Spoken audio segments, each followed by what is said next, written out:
Deep breath. Yeah, deep breath, because we're going to get a little woo here. I'm ready. Let's go woo. Well, I mean, but you're living proof that. Hold on. Let me table this real quick. When I look at all my friends who have done it, let me throw this out there. And Callie has told this story publicly, so I feel okay telling it. So Jason and I are both friends with Callie Means, a big activist in the health and wellness space. Callie and Dr. Casey Means, who's out there very prominently now, their mother dies of pancreatic cancer. He's a lobbyist. She's a head and neck surgeon. Both, they would argue, part of the problem at the time with healthcare. They walk away from it all, take a massive dose of mushrooms, have a vision that they're going to change healthcare in America. And then they do. Here we are. And then they do. So I was like, okay, hold on. Is that what I was missing to be super effective, was this massive dose of mushrooms?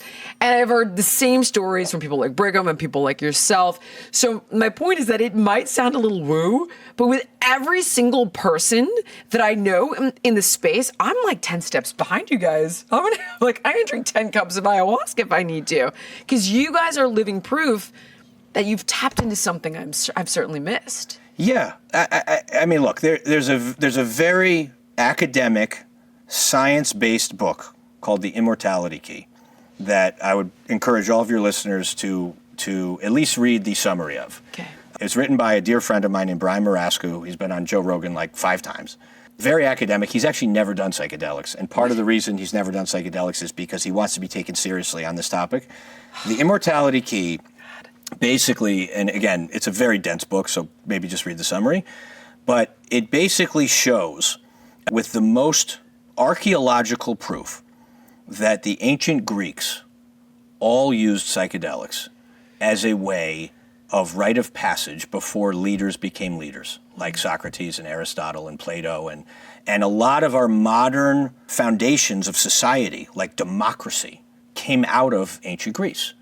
And this whole book talks about how psychedelics was a critical part of how they were able to tap into something that was inaccessible in regular life. And it's a very academic book, but it's a brilliant, brilliant book.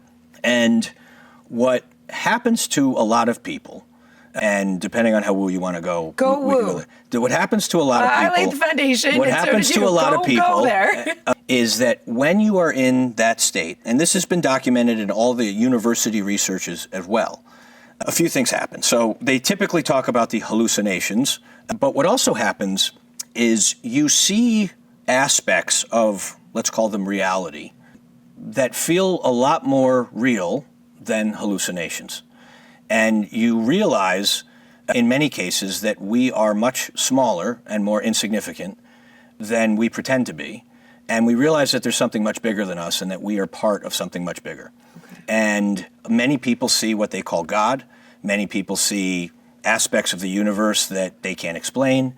But what universally happens when people have this mystical experience is when they come out of it, their appreciation for life, their appreciation for Earth, their appreciation for what part we play on Earth dramatically changes.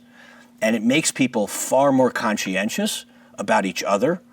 It creates a lot more respect for each other. It creates a lot more respect for our place. And it shows you, in some instances, that we are children of Mother Earth and that we are children of something bigger. And that we are here actually to serve and to help each other, and we're not here to just make money and to just die. And this happens with incredibly high frequency if you do it in the right set and setting. And the way that the ancient Greeks set it up was that it happened basically every time, and it was a precondition for leaders to do this because it made them far more compassionate and understanding leaders when they understand the human condition in this profound way. Yeah. The woo interpretation, which I actually believe, having spent a ton of time on this, which most people will not believe unless you've experienced this. So this is one of those things that you cannot believe it unless you experience it. Is that what we believe, so there's this notion called materialism, and it's not like that you like to buy stuff. Materialism is basically that we believe that the only things that are real are things that fit into our 5 senses. So if we can't smell it, taste it, touch it, see it, or experience it, it's not real. Right. And the way we know that materialism is false is because other animals have different senses than we do. Right. Okay. Bats have sonar. Yeah. They see the world very differently than we see it. Their dogs can hear sounds that we can't hear. There's a lot of things that we think this is our full reality that is not our full reality. It's only our reality in these 5 senses. Right. Okay? And they know this because they can sort of generally see the way that other animals, we can't obviously get into the brains of the other animals, but animals consistently surprise us in a lot of ways.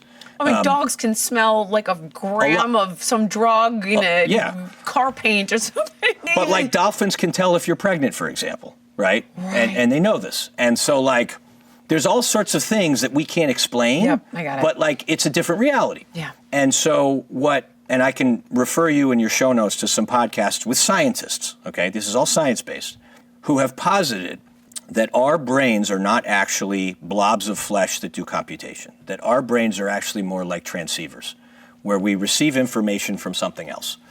And that when you do psychedelics, it basically reduces the filters that we normally have on, and it allows us to perceive aspects of what is that we normally cannot perceive when we are in our regular waking state.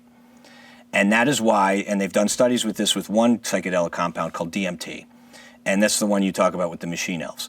But, oh, God, yeah. But they've done clinical studies with DMT. Okay. And DMT is naturally secreted by the Hold on, I have to preface the machine elves thing.